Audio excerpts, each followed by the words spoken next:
यो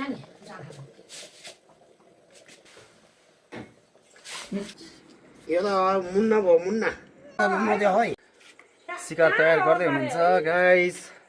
आमालाई चाहिँ नकाटौँ आज नखाउँ भनेको मान्दै मानेनन् त्यही भएर चाहिँ आज शिकार बनाउँदैछौँ हामी बनाएर खाना गइरहेका छौँ।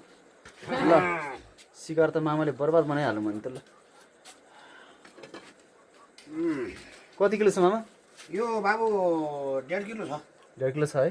1.5 किलोबाट छैन। च्याउ रहेछ च्याउ। शिकारी चाहिँ यहाँ हुनुहुन्छ है। अब हामी शिकार बनाएर पानी यसमा तात्दैछ है। पानी तात्दैछ मामा तात्दैछ। तातिसकेको छैन छैन पानी तात्दैछ।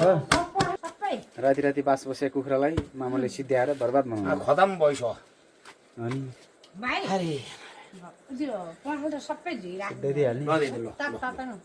ल मामा ल शिकार त बनाउनु भयो। अब के गरिदिनु हुन्छ यसलाई? यसलाई अब फोटाउने केलाई कुलाई गर्ने मजासँग सफा गर्ने अनि त्यसलाई फ्राई गर्ने ग्रेभी बनाएर खाने हो। खाइदिने आज ग्रेभी बनाएर नि त। अस्ति त्यत्रो झिरिया छु। ल हुन्छ हुन्छ मामाले उम्रिँदैछ पक्नु। यो त मुन्ना भयो मुन्ना मुन्ना भयो। ल है मामा ल अनि हालिदियो भने त तात पनि केलाई कुलाई गरौँ खाउँ है। ए ल मासु है खान्थिनँ ल। मामाले चाहिँ शिकारी लातो दिएकै छैन सिध्याउनु भयो त बनाएर। ए अहिले अब 10 मिनट यो चुलामा पनि पसिसक्छ है। खाना चाहिँ बेसी खर्छ। बोलाउने होला भन फोन गरेर म चाहिँ तल रोजान थालेँ है। ए साइनाहरू गरेर अनि अब फोनै गरेन हौ। यस्तो भएको छ यस्तो बनेको छ। ल हेर्नुहोस् मेरो आफ्नै हातले बनाएको होइन। यस्तो हेर्नुहोस् है शिकार बुटेको चाहिँ झोल हालेको टेस्टी टेस्टी छ। अब चाहिँ खाइन्छ यसलाई। यस्तो गरेर चाहिँ यसो मात्र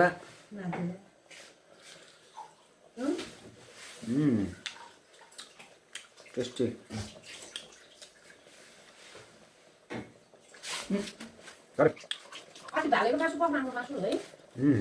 दामी भन्छ ल। दामी भएको छ तरकारी चाहिँ गाइस मिठो भन्छ एकदम दामी भन्छ। खाँदैसँग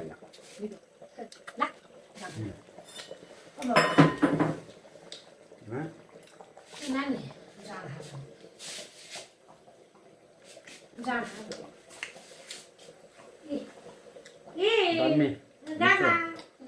टेस्टी